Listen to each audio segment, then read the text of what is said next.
في اللقطة دي هتعرف يعني إيه روح الفريق. حسام عبد المجيد بيسأل عبد الله السعيد الكلام على إيه المرة دي؟ بس عواد كان ليه رأي تاني. لو سمحت عايزك بقى تطفي النور في المكان اللي انت فيه واللي انت مش قاعد فيه طالما انك بتتفرج على الفيديو ده. ليه بقى؟ لأن جمهور الزمالك نوره مغطي على الكل.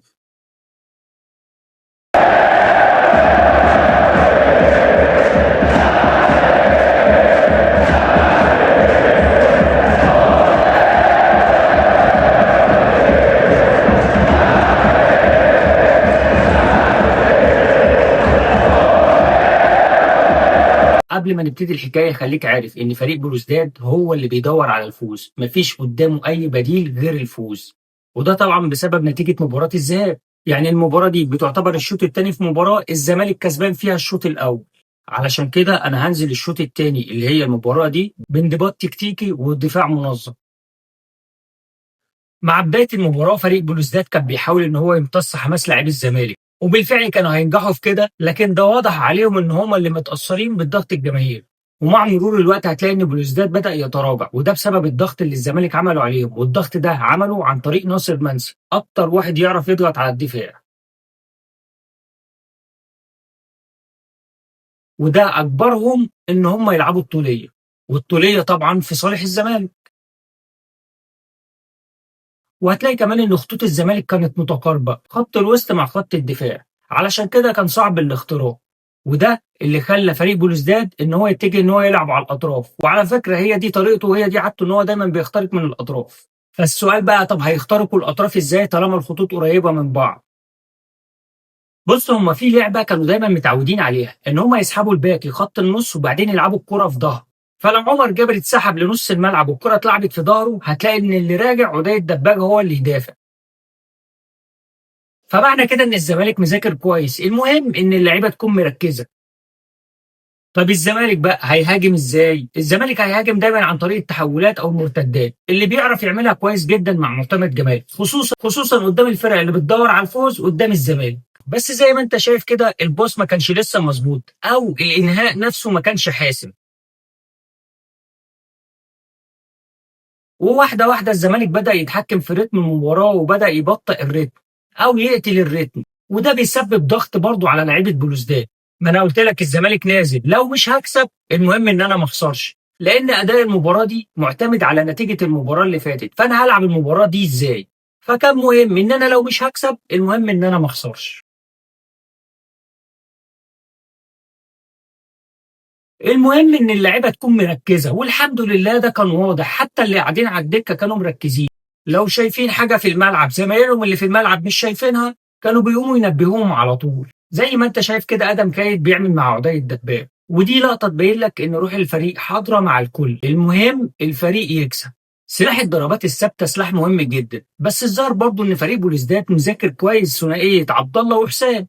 واضح ان هم مذاكرين الفريق خصوصا في الفتره الاخيره، علشان كده الكل كان مركز مع حسين، حتى لو عواد كان بيحاول ان هو يلفت انتباههم بطريقه تانية. ففي ضربه ثابته احمد فتوح بيلعبها طوليه لعدي الدباغ اللي اتحرك تحرك مميز قبلها لكنه اتاخر سنه علشان يقع في الاوفسايد والحكم يلغي الهدف.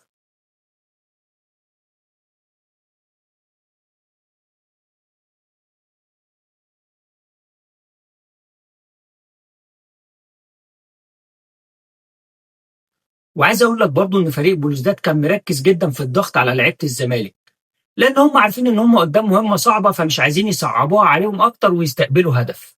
كل ده بيبان في الاداء، والاداء مرتبط دايما بنتيجه المباراه السابقه، فمش عايزك تقلق.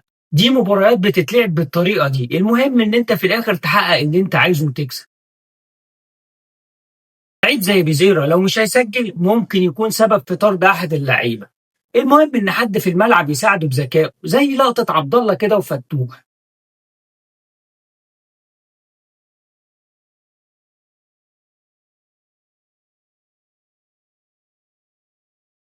قبل بداية الشوط التاني بنشوف لعيبة الزمالك كلهم نازلين مع بعض ومتجمعين وبيتكلموا مع بعض، ودي لقطة معناها إن الفريق كله مركز كفريق.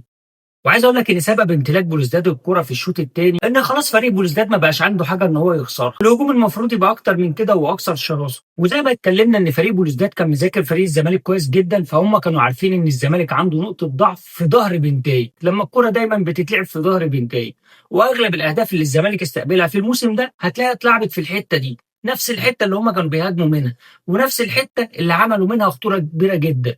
لكن في لقطه كده بنشوف فيها المهدي سليمان ان هو تالق وبيصد فيها كره مهمه جدا اتلعبت برضه من الناحيه الشمال.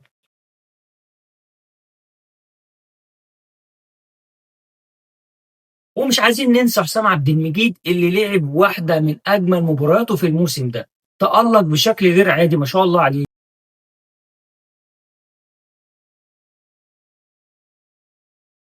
الزمالك وهو شغال كان عايز يخطف هدف قاتل يحسم بيه الكلام ويريح بيه اعصابه، وده اللي فتوح كان بيحاول يفهمه لناصر منسي، عايزين نخلص لانه عارف ان ناصر دايما هو اللي بيخلص الماتشات اللي زي دي.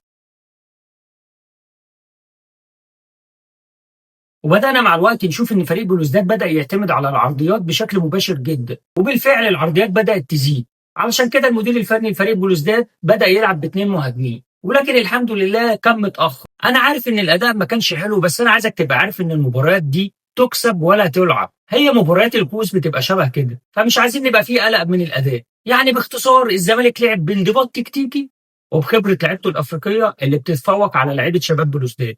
فريق بلوزداد استحوذ، لكنه استحوذ استحواذ سلبي، ما كانش عندهم فاعليه هجوميه في الثلث الاخير. بس يا سيدي المهم ان الزمالك في نهائي الكونفدراليه، واللي عجبني اكتر في المباراه هو روح اللعيبه مع بعض، وده كان شيء كويس جدا بيدل على الروح الرياضيه ما بين الفريقين، وخصوصا ان الفريقين عربيين. فتحيه كبيره لجمهور فريق بلوزداد، ونقول له هارد لك والف مبروك لنادي الزمالك وجماهيره. في نهاية الفيديو بقى ما تنساش اللايك والشير وكومنت تقول لي ايه اكتر حاجة عجبتك في الفيديو، ولو عندك اي ملاحظة يا ريت برضه تكتبها لي. سلام.